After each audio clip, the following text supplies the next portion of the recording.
Hare Krishna, Radhe Radhe. Welcome to my channel Laddu Gopal की सेवा ज्ञान भक्ति। कैसे हैं आप सभी लोग? आशा रखती हूँ अच्छे होंगे। तो आज के वीडियो में जानने वाले हैं 16 सोमवार व्रत कब और कैसे शुरू करें। तो ये रिक्वेस्टेड वीडियो है। नेहा गुप्ता जी ने पूछा था, मैंने सोचा इतनी सारी बात मैं एक ही कमेंट सेक्शन में कैसे बताऊंगी, तो आज ही मैं वीडियो पोस्ट किए देती हूँ क्योंकि आज ही मैंने कमेंट पढ़ा है उनका। तो 16 सोमवार का जो व्रत होता है वो बहुत विशेष होता है, बहुत महत्व रखता है। अच्छा, ये एक चीज़ और भी है। हम ये 16 सोमवार है ना, कब से शुरू करें? एक सबसे मेन जो चीज़ आती है ना, मैं तो ये कहती हूँ कि आप किसी भी सोमवार से शुरू करते हो, पर जैसे कि पंडित जो बताते हैं, जो विधान है, उस पर भी बात कर लेते हैं एक बार हम। 16 सोमवार का जो व्रत है ना, वैसे तो कार्तिक के महीने में या मार्गशीर्ष के महीने में 16 सोमवार का व्रत शुरू करते हैं, है ना? लेकिन आप सावन के महीने से भी, यानी कि सावन के महीने में जो पहला सोमवार पड़ता है ना, उससे भी आप 16 सोमवार व्रत उठा सकते हो। 16 सोमवार का जो व्रत होता है बहुत उत्तम होता है। सच में ऐसा माना जाता है कि जो 16 सोमवार व्रत करता है उसको मनचाहा वर मिलता है, या अगर कोई वैवाहिक जीवन वाले दाम्पत्य बंधन में जो बंधे होते हैं, पति पत्नी एक साथ करते हैं, वो उनको दाम्पत्य सुख अच्छे से मिलता है, या फिर उनके जीवन में कोई कठिनाई नहीं आती है, इस तरह से माना जाता है। तो ये जो 16 सोमवार का व्रत है ना, भगवान शिव की कृपा पाने के लिए एक रास्ता, एक समझ लीजिए एक रास्ता है। इस पे चलकर हम उनकी कृपा पा सकते हैं। और मैं ये चीज़ बहुत ज़्यादा मानती हूँ क्योंकि मैंने किए हैं और मैंने सोमवार के व्रत भी किए हैं। तो इस व्रत को करने से ऐसा कहा जाता है कि वैवाहिक जीवन में अगर कोई समस्या आ भी रही होती ना, तो तुरंत चली जाती है। और दूसरी तरफ देखें तो अगर मान लो किसी की विवाह में अड़चन आ रही है, किसी का विवाह नहीं हो रहा है, या किसी को अच्छा जीवन साथी मिल नहीं रहा है किसी भी कारण से, तब भी ये व्रत रख सकते हैं। और एक पुरानी मान्यता ये भी है कि देवी पार्वती ने महादेव जी को पाने के लिए 16 सोमवार व्रत किया था, इसलिए इस व्रत को करने की ज़्यादा मान्यता है। तो सावन के महीने से 16 सोमवार व्रत का आरंभ करना चाहिए वैसे तो।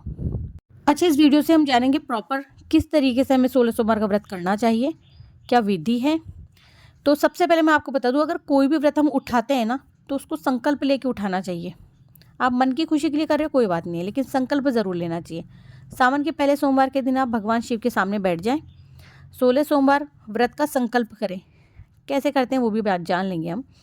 इसके अलावा आप 17वें सोमवार के दिन उद्यापन करें, है ना, 16 पूर्ण होने पर, तभी आपका व्रत पूर्ण होता है। कई लोग 16वें सोमवार के दिन ही कर देते हैं, ऐसा नहीं करते भाई। तो व्रत का संकल्प लेने के लिए 16 सोमवार के पहले सोमवार के दिन आप सुबह स्नान आदि करेंगे। हाथ में एक पान का पत्ता ले लेना, सुपारी ले लेना, थोड़ा सा जल ले लेना, चावल ले लेना और एक सिक्का ले लेना, फूल ले लेना, शिव जी का मंत्र बोलना। फिर सारी जितनी भी आपने चीज़ें एक हाथ में ली ना, वो भगवान शिव जी के सामने आप उन्हें समर्पित कर देना। पूजा की विधि बता रही हूँ अब मैं। सबसे पहले आप सुबह में जल्दी उठें, सारे कामों से निवृत्त हो जाएं। अभी जैसा बताया था वैसे संकल्प ले लें। नहाने धोने के बाद में आप नहाने के पानी में तिल डाल के स्नान कर सकते हो, गंगा जल डाल के स्नान कर सकते हो। फिर आप वस्त्र धारण करके साफ़ सुथरे का मतलब मैं आपको बताती हूँ। एक लेडी ने मुझे ये कहा था कि दीदी ज़्यादातर मैं ऑफिस जाती हूँ तो मैं सूट पहन के जाती हूँ, घर में आकर के मैं साड़ी पहन लेती हूँ। तो मैं, क्योंकि मैं थोड़ी देर ही पहनती हूँ, फिर मैं रात को कपड़े बदल लेती हूँ, तो मैं उन कपड़ों को धोती नहीं हूँ। क्या मैं वही कपड़े पहनकर पूजा कर सकती हूँ? तो नहीं, ऐसा नहीं होता है। ठीक है, ये मैंने बता दिया है। अच्छा, संकल्प ले लिया, इसके बाद में दिन भर आपको व्रत रखना है। 16 सोमवार व्रत की जो पूजा है प्रदोष काल में करना बहुत ज़्यादा शुभ माना जाता है। देखिए, कहते हैं ना, हमारी इच्छा तो पूरी ही नहीं हुई। तो मैं आपको बता दूं कि कोई भी व्रत अगर विधि विधान के साथ में करते ना, तो वो पूजा फलती ज़रूर है। तो सूर्यास्त के पहले आपकी पूजा हो जानी चाहिए। ठीक है, आप घर में पूजा कर रहे हो तो सबसे पहले शिवलिंग का अभिषेक आप करो। इसके लिए आप स्टील का लोटा ना लेकर के तांबे का या पीतल का लोटा ले लें। और घर में शिवलिंग है आपके, तो किसी बर्तन में आप शिवलिंग को बिठाएं, शिव जी को बिठाएं, और फिर आप ओम नमः शिवाय मंत्र का जाप करते हुए पंचमृत अभिषेक करवाएं, गंगा जल से स्नान करवाएं, और आप उन्हें सफ़ेद या पीले चंदन का टीका लगाएं। फिर आपने टीका लगा दिया, बेलपत्र आप उन्हें अर्पित कर दें, धतूरा, आंकड़ी का फूल, आप गन्ने के रस से भी उन्हें स्नान करवा सकते हो, पुष्प अर्पित करें, और वस्त्र भी अर्पित कर सकते हैं आप। भगवान जी को इत्र लगाएं, सुगंधित इत्र लगाएं। सभी देवी देवताओं को सुगंधित इत्र बहुत पसंद होता है, इसके बाद में माँ पार्वती की पूजा ज़रूर से करें।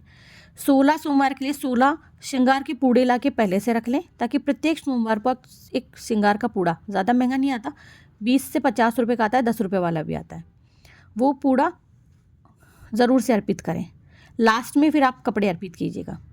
भगवान शिव जो हैं, आप उन्हें फल का भोग लगा सकते हो, चूरमे का, खीर का, नैवेद्य का, बेर का, किसी भी एक चीज़ का भोग लगा सकते हो। ठीक है, फिर आप दीपक जला लें, धूप दीप जला के फिर आप कथा सुने, फिर आरती करें। आप चाहें तो महामृत्युंजय मंत्र आप यानी चैंट कर सकते हो, शिव चालीसा का पाठ कर सकते हो। आरती लास्ट में करना होता है। एक बात और बता दूं कि भोग चढ़ाए गया जो चूरमा होता है ना, सबसे ज़्यादा मेन इसमें होता है चूरमा, उसका भोग ज़रूर लगता है इसमें। बिल्कुल आपको चाहे किसी भी और चीज़ की कटौती कर दी, लेकिन चूरमे का भोग ज़रूर लगाना है पूरे 16 सोमवार। अब आती है इसके उद्यापन की बारी आ जाती है। ठीक है, तो इसका जो उद्यापन होता है ना, शास्त्रों के अनुसार अगर देखें, 16 सोमवार पूर्ण हो जाने के बाद में 17वें सोमवार के दिन, इस दिन कहते हैं कि 16 जोड़ा जोड़ी स्त्री पुरुष को जिमाना चाहिए। ठीक है, तो इसके बाद में आप जो गेहूं के आटे का जो चूरमा होता है ना, उसका भोग बनाएं और वही अर्पित करें आप। खीर बहुत प्रिय होती है हमारे शिव जी को, खीर का भोग भी आप लगा सकते हो। तो मैंने बता दिया है कि देखिए, विशेष कृपा प्राप्ति के लिए आप सावन के सोमवार से शुरू करना, मैंने भी तभी शुरू किया था, और तब नहीं कर पाए तो आप चैत्र में, वैशाख में, कार्तिक में, मार्गशीर्ष के महीने में, ये विशेष महीने हैं, इससे आप व्रत उठा सकते हो, है ना। इस बात का ध्यान रखना अगर शुरू करना है आपको। दूसरा क्या है कि जो मैंने आपको बताया था ना, शिवलिंग पर पान का पत्ता आप चाहो तो चढ़ा सकते हो, और जो मैंने आपको बताया था कि पान का पत्ता ये सब लेकर के संकल्प करना है, फिर शिव जी को अर्पित करना है, या प्रत्येक 16 सोमवार भी कर सकते हो। प्रत्येक 16 सोमवार आपको ये व्रत करना है। एक क्या है, माता पार्वती की आप पूजा नहीं करेंगे ना, जैसे कि कई बार ऐसा हुआ है कि मैंने मंदिर में सबको शिव जी की पूजा करते हैं, लेकिन माता पार्वती को केवल वो टीका लगा देते, फूल अर्पित कर देते। नहीं भाई, ऐसा मत कीजिए, आप उनकी मांग में सिंदूर भी भरिए, इसका विधान होता है, और फिर उन्हें वो सुहाग का पूड़ा अर्पित कीजिए। लास्ट में आपको उन्हें कपड़े पहनाने हैं, ये ज़रूर से करना, क्योंकि कोई भी व्रत हम विधि से कर नहीं रहे और फिर हमें फल मिलता नहीं। देखिए, मैं आपके लिए नहीं कह रही हूँ, जैसे कि मुझसे बहुत सारे लोग जो जुड़े हैं वो भी पूछते हैं, तो उनके लिए अगर कोई भी व्रत में अगर कोई किसी प्रकार की त्रुटि रह जाती है ना, भगवान नहीं कहते कि हमें बहुत सारा कुछ अर्पित करो, लेकिन विधि विधान से, जैसे कि फूल की जगह अगर हमने पत्तियां भी चढ़ा दी ना भगवान को प्रेम भाव से, भगवान वो भी मानेंगे। हो सकता है 100 रुपये की सामग्री ना दे करके, सुहाग की 200 की ना दे करके, आप केवल और केवल वो 10, 20, 50 वाला जो पूड़ा आता है ना, जितना आपका सामर्थ्य है, वो ज़रूर अर्पित करें। और जो चूरमे का प्रसाद है, भगवान जी के मंदिर में अलग से अर्पित करें, और आप भी प्रसाद में चूरमे का प्रसाद ज़रूर से लें। सर्वप्रथम आपको वही खाना है। आशा करती हूँ कि मैंने आपको 16 सोमवार की जो व्रत की विधि है, या कब से शुरू करना चाहिए, मैंने आपको बताया है। और आपको वीडियो अच्छा लगे तो प्लीज़ जानकारी को आगे शेयर कर दीजिएगा, और मैं मिलती हूँ नेक्स्ट वीडियो में। और अगर किसी को कुछ भी जानना हो तो आप मुझे कमेंट सेक्शन में पूछ सकते हो, या बता सकते हो आपको कौन सी वीडियो चाहिए, मैं ज़रूर से दूँगी। हरे कृष्णा, राधे राधे, ओम नमः शिवाय।